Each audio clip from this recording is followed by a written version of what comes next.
यदि 13 साल किया जाता तो सुरक्षित नहीं माना जाता, और 15 साल करने की जरूरत नहीं थी क्योंकि 14 साल पूरी तरह पर्याप्त थे। लेकिन यही वह समय था जिसने भगवान श्री राम को और भी महान बना दिया। दूसरी तरफ लक्ष्मण जी को बाद में रावण के पुत्र इंद्रजीत से लड़ना था।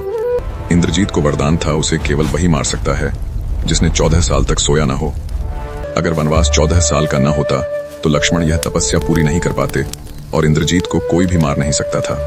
तो युद्ध के हिसाब से भी 14 साल आवश्यक थे। एक और कारण था राजा दशरथ पर लगा हुआ श्राप। श्रवण कुमार के माता पिता ने दशरथ को श्राप दिया था कि वे अपने प्रिय पुत्र के वियोग में ही प्राण त्यागेंगे। अगर राम केवल 2-3 साल के लिए जाते तो दशरथ उम्मीद में जीते रहते, लेकिन 14 साल इतना लंबा समय था कि एक वृद्ध पिता अपने प्रिय बेटे के बिना जी नहीं सकता था। इसलिए यह समय श्राप पूरा होने के लिए भी आवश्यक था। और सबसे सुंदर बात, भरत ने मंथरा की पूरी साजिश को समझ लिया था। उन्होंने खुद राजा बनकर राज नहीं किया, बल्कि राम की पादुकाएं सिंहासन पर रख दी और स्वयं जंगल के बाहर एक साधारण सी झोपड़ी में रहने लगे तपस्या करते हुए। इससे कानून भी नहीं टूटा और राम का राजा होने का अधिकार भी बना रहा। नंबर 4, काकभुशुंडी जी ने रामायण की कथा रामायण होने से भी पहले लिख दी थी। क्या काकभुशुंडी जी टाइम ट्रैवल जैसी किसी विधा को जानते थे? कहानी बहुत पुराने समय की है, इतने पुराने समय की कि तब न शहर थे, न गाड़ियां, न बिजली, न भीड़। धरती पर हर तरफ जंगल ही जंगल थे। ऋषि मुनि तपस्या करते थे, देवता मानवों से मिलने आते थे और मनुष्य बहुत बहुत लंबे समय तक जीते थे। 100 साल नहीं बल्कि हजारों साल। इसी अद्भुत दुनिया में जन्म हुआ एक ऐसे जीव का जिसका नाम था काकभुशुंडी। आज लोग उन्हें एक विशेष कौवा कहते हैं, लेकिन वे कोई साधारण कौवा नहीं थे। वे बूढ़े नहीं होते थे, मरते नहीं थे और समय उनका कुछ भी नहीं बिगाड़ पाता था। सबसे पहले यह जान लो, काकभुशुंडी शुरू से कौवा नहीं थे। बहुत पुराने समय में वे एक मनुष्य थे। अयोध्या में जन्मे और भगवान शिव के भक्त बन गए। वे पूजा पाठ करते थे, लेकिन धीरे धीरे उनके भीतर अहंकार आ गया। उन्हें लगा कि वे सबसे बड़े भक्त हैं और उनका गुरु उनसे छोटा है। एक दिन उनके गुरु मंदिर में आए। सब लोग खड़े होकर प्रणाम करने लगे, लेकिन काकभुशुंडी अहंकार में बैठे ही रहे। गुरु शांत रहे, लेकिन भगवान शिव को यह बात बिल्कुल पसंद नहीं आई। अचानक मंदिर में गड़गड़ाहट हुई, जैसे आकाश फट गया हो। आकाशवाणी हुई, इसने गुरु का अपमान किया है, इसे कई जन्मों तक कष्ट झेलने होंगे। गुरु ने दया की प्रार्थना की। तब भगवान शिव ने श्राप को बदला।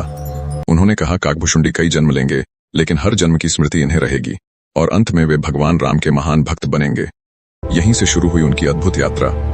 काकभुशुंडी कई जन्म लेते गए, कभी जानवर, कभी पक्षी, कभी अनेक रूप, और हर जन्म में उन्हें पिछला जन्म याद रहता था। सोचो, अगर तुम्हें अपने हर जन्म की याद रहे तो तुम कितना जान पाओगे। इसी तरह उनका ज्ञान बढ़ता गया। आखिर में वे एक कौवे के रूप में जन्मे। कौवा हमें साधारण लगता है, लेकिन भारतीय परंपरा में कौवा पितरों का दूत है और समय का प्रतीक भी। इस रूप में काकभुशुंडी ने अद्भुत भक्ति की, इतनी भक्ति कि भगवान श्री राम स्वयं प्रसन्न हो गए। भगवान श्री राम ने उन्हें अवर्णनीय वरदान दिया कि समय उन्हें छू भी नहीं पाएगा। वे अमर होंगे, कभी बूढ़े नहीं होंगे, कभी मरेंगे नहीं, प्रलय में भी उनका कुछ नहीं बिगड़ेगा। और सबसे बड़ा वरदान, हर कल्प में वे रामलीला को प्रत्यक्ष देखेंगे। यह वरदान वैसा था मानो किसी को समय की नदी से निकालकर किनारे पर खड़ा कर दिया जाए। नदी बहती रहे पर उसे छू न पाए। यही काकभुशुंडी के साथ हुआ। समय चलता था, दिन बीतते, वर्ष गुजरते, युग बदलते, सृष्टि बनती, फिर मिट जाती, लेकिन काकभुशुंडी बाहर खड़े सब देखते रहते। वे समय के भीतर नहीं थे, बल्कि समय उनके सामने खुली किताब जैसा था। वे अतीत, वर्तमान और भविष्य तीनों को एक साथ देख सकते थे। यानी वे सिर्फ कौवा नहीं, समय के प्रहरी बन चुके थे। अब आता है कहानी का सबसे महत्वपूर्ण भाग। काकभुशुंडी जी रामायण को बहुत पहले से जानते थे, लेकिन कैसे? एक बार उन्होंने गरुड़ जी को बताया कि वे त्रेता युग में बार बार भगवान राम का अवतार होते देखते रहे हैं। हर बार जब त्रेता आता, राम अयोध्या में जन्म लेते। काकभुशुंडी वहां जाते, राम का जन्मोत्सव देखते, उनकी बाल लीलाएं देखते और फिर अपने आश्रम लौट आते। यह एक बार नहीं, असंख्य बार हुआ था। वे अलग अलग कल्पों में, अलग अलग ब्रह्मांडों में अलग अलग रामायणें घटित होते देखते रहे। कहीं रामायण थोड़ी अलग होती, कहीं रावण का स्वरूप बदल जाता, कहीं लक्ष्मण के युद्ध अलग होते। इसे बहुत सरल उदाहरण से समझो। अगर तुम एक फिल्म 1000 बार देखो तो क्या अगली बार शुरू होने से पहले बता दोगे कि आगे क्या होगा? हाँ, बिल्कुल। काकभुशुंडी जी ने भी रामायण 1-2 बार नहीं बल्कि अनगिनत बार देखी थी। इसीलिए वे रामायण होने से पहले ही जानते थे कि क्या होने वाला है। इसीलिए कहा जाता है, काकभुशुंडी जी ने रामायण से पहले सुनाई। अब आता है कहानी का सबसे रहस्यमय हिस्सा। एक बार वे बाल श्री राम के साथ खेल रहे थे। उन्होंने शरारत में राम के हाथ से रोटी ले ली। श्री राम उन्हें पकड़ने लगे। काकभुशुंडी उड़ने लगे।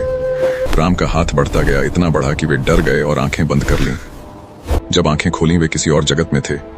वे राम के मुख के भीतर पहुंच चुके थे और वहां उन्होंने जो देखा वह मानव कल्पना से भी परे था। लाखों करोड़ों ब्रह्मांड, हर ब्रह्मांड में सूरज चांद नदियां पहाड़, हर ब्रह्मांड में अयोध्या, और हर अयोध्या में उन्होंने स्वयं को देखा, कभी कथा सुनाते हुए, कभी भक्ति में लीन, कभी कई पृथ्वियों पर घूमते हुए।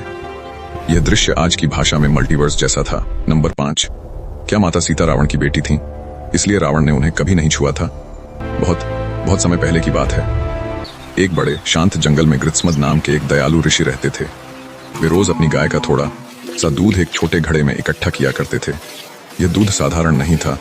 ऋषि इसमें रोज मंत्र बोलते थे और मन ही मन यह इच्छा करते थे कि एक दिन देवी लक्ष्मी उनकी बेटी बनकर जन्म ले। इसलिए यह दूध बहुत पवित्र, बहुत दिव्य और बहुत शक्तिशाली माना जाता था। इसी समय रावण अपनी शक्ति दिखाने के लिए पूरे संसार में घूम रहा था। वह कई जगह ऋषियों को परेशान करता और उनसे बुरी तरह रक्त लेता। एक दिन रावण गृत्समद ऋषि के आश्रम पहुंचा। ऋषि गहरे ध्यान में थे। रावण ने चुपके से वह पवित्र दूध वाला घड़ा उठा लिया और वहां से आगे बढ़ गया।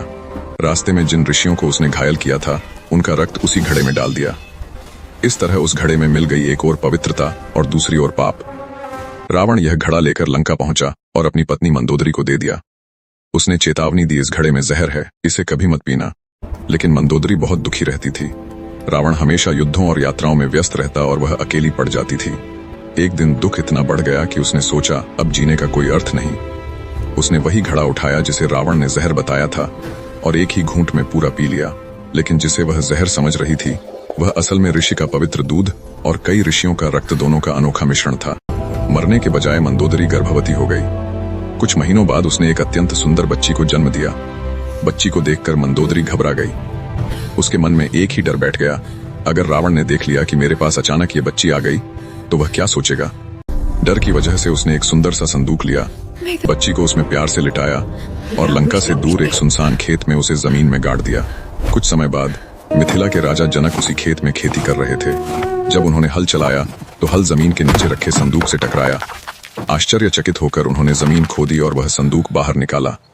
जब उन्होंने संदूक खोला तो भीतर एक चमकती सी प्यारी सी बच्ची मुस्कुरा रही थी। राजा जनक अत्यंत प्रसन्न हुए। उन्हें लगा धरती माँ ने स्वयं यह बच्ची उन्हें भेंट की है। वे बच्ची को महल ले आए और उसका नाम रखा सीता। फिर उन्होंने उसे अपनी सगी बेटी की तरह पाला पोसा। इस तरह इस प्राचीन कथा के अनुसार माता सीता का जन्म रावण और मंदोदरी के घर हुआ, लेकिन उन्हें जनक ने अपनी बेटी बनाकर बड़ा किया। इसी कारण कुछ कथाओं में माता सीता को रावण की बेटी कहा गया है, जबकि वाल्मीकि रामायण में वे धरती से उत्पन्न भूमिजा अर्थात धरती की पुत्री कही गई हैं। नंबर 6, वाल्मीकि जी से पहले हनुमान जी ने एक रामायण लिखी थी।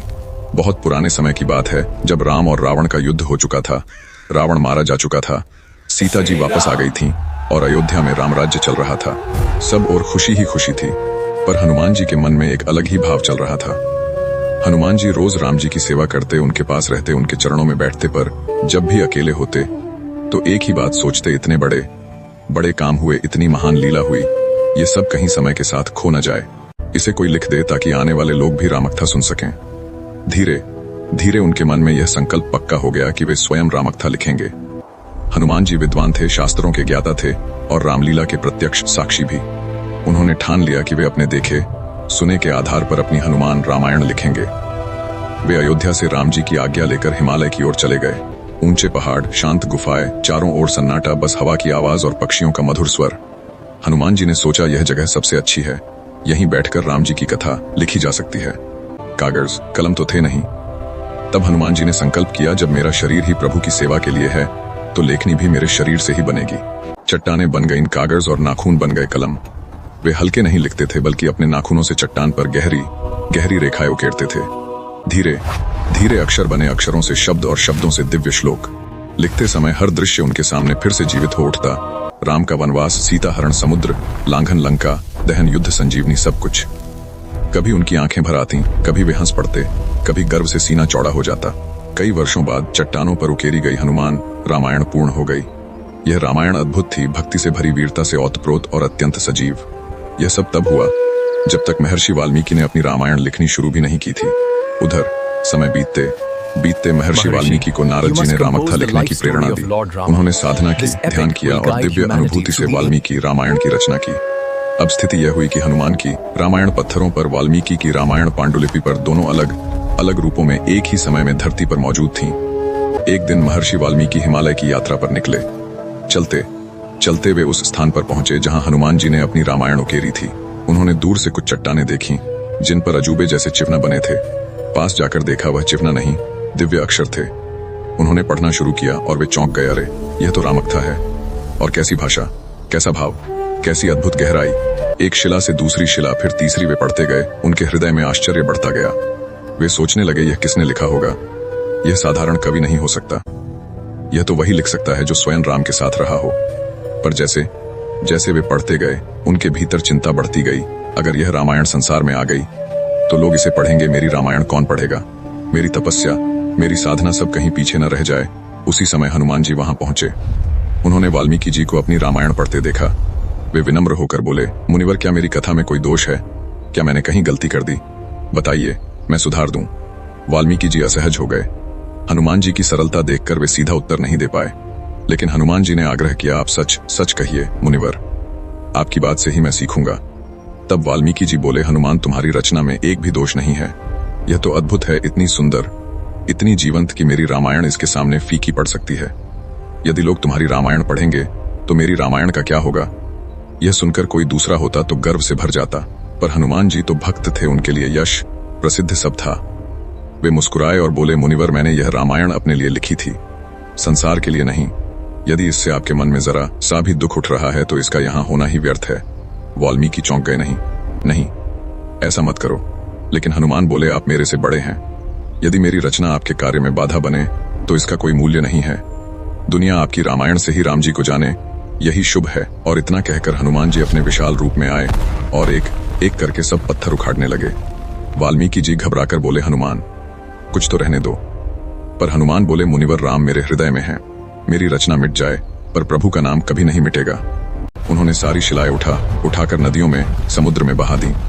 वाल्मीकि जी की आंखों से आंसू बह निकले। वे बोले, हनुमान, यह साधारण त्याग नहीं है। तुमने अपनी महान रचना मेरे सम्मान के लिए मिटा दी। मैं इसका ऋण कभी नहीं चुका सकूंगा। कहते हैं उसी क्षण वाल्मीकि जी ने मन में संकल्प लिया, आज हनुमान ने मेरे लिए अपनी रामायण मिटा दी है। एक दिन आएगा जब मैं उनके नाम को इतनी महिमा दूंगा कि प्रत्येक घर में राम के साथ हनुमान का नाम भी गूंजेगा।